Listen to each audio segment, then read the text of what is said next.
having gone through a number of competitions in 2019, we were supposed to have less international competitions in 2020, although there were some very important ones like the Africa Cricket Tournament, and then we're also supposed to go for World Cup qualifier. That would have held early in this June. We are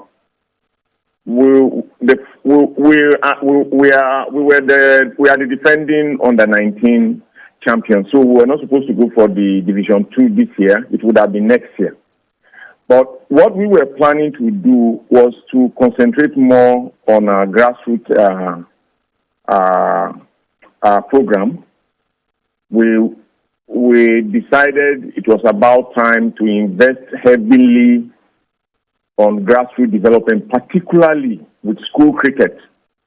One of the major opportunities for Nigeria to excel in sports and in cricket particularly is to concentrate on the school children, because we have one of the largest population of children in school age in the world.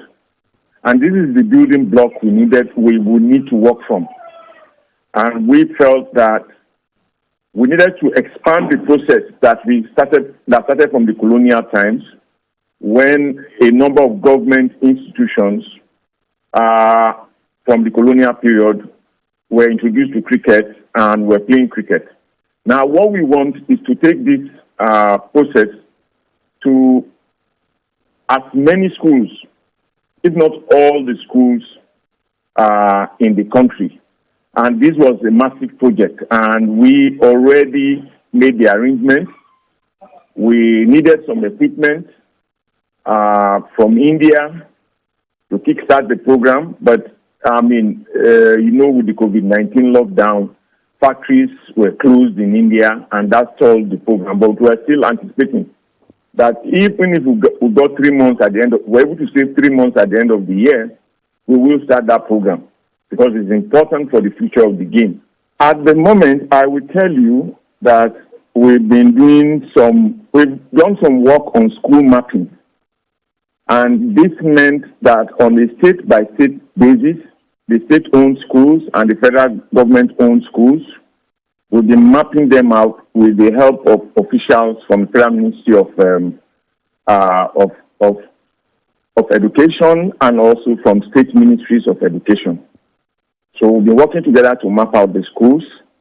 The other thing that we've been doing is running seminars during this sensitization. During this COVID-19 period, we've had a number of sensitization seminars.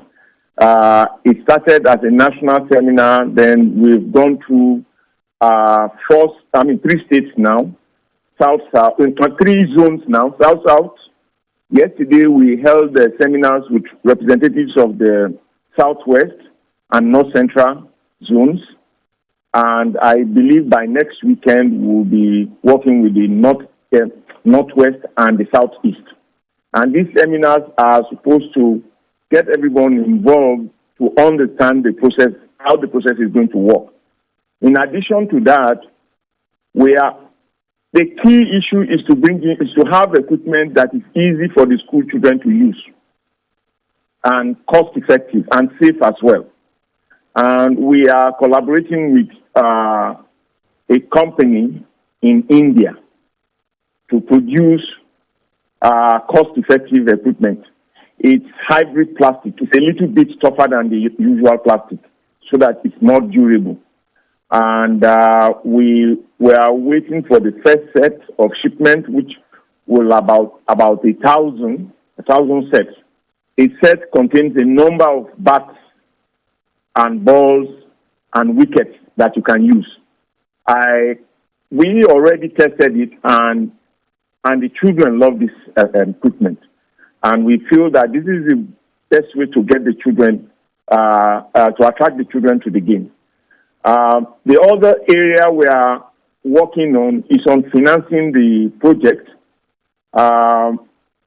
We've planned that, from our own budget, we should be able to provide some of the funding. But in addition to that, we have approached the International Cricket Council to support us with a grant. And I remember that at the beginning, there were about 27 to 30 countries that applied.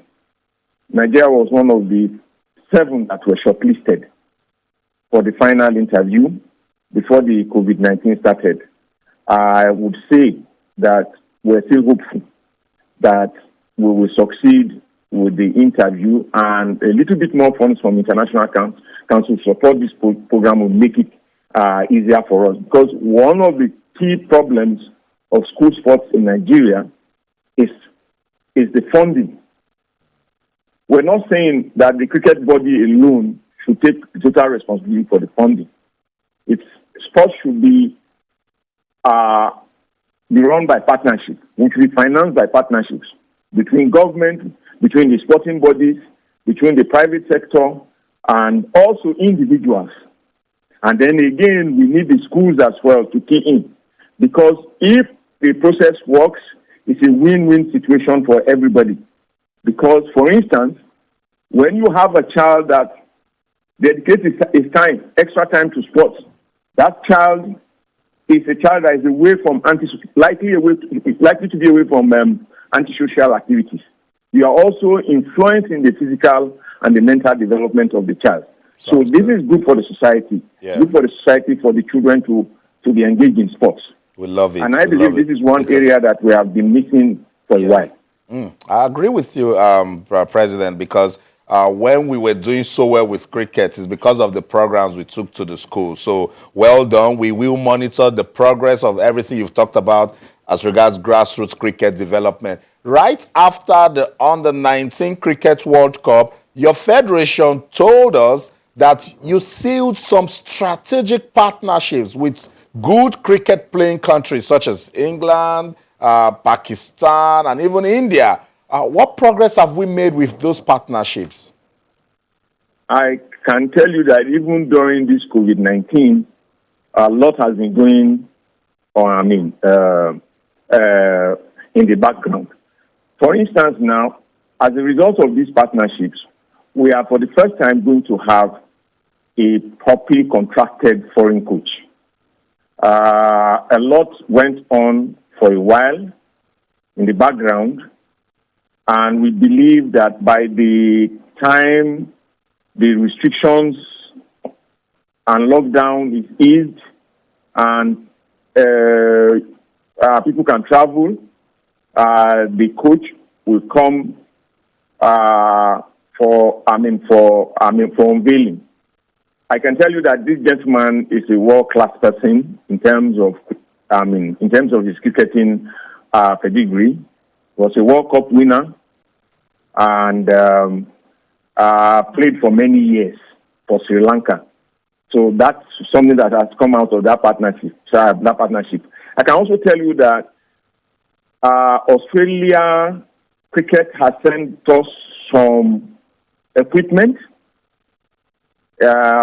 and they're at the moment in South Africa, because they've been shipped through South Africa, and again, COVID-19 has slowed everything down. So I'm sure this equipment is for school children, and that will help us our grassroots program. We work very closely with the senior cricketing countries in Africa, like Zimbabwe. They are ever willing to take our players for tours and to help us prepare for tournaments. This has been suddenly established with them. South Africa also has been there.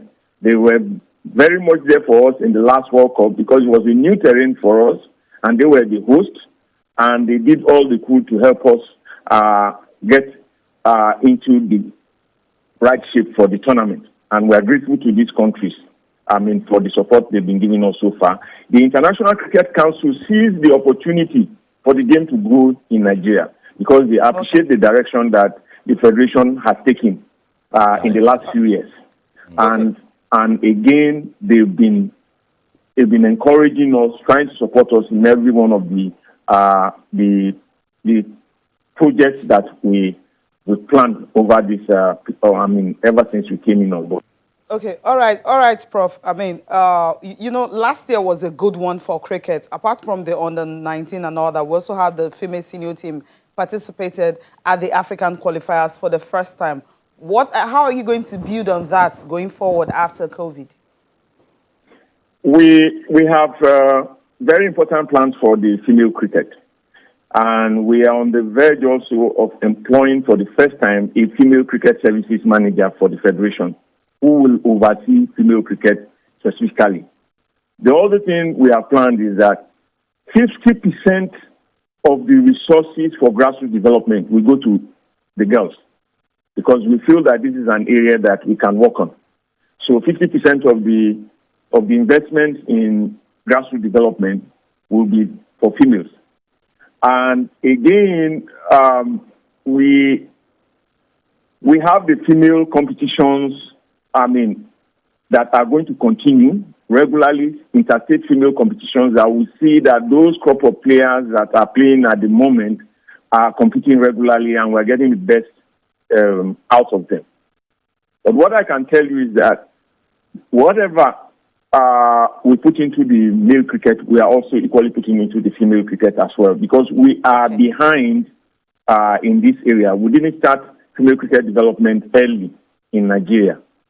But nevertheless, we still feel that within a few years from now, we should be able to compete favorably with the best female teams on the continent.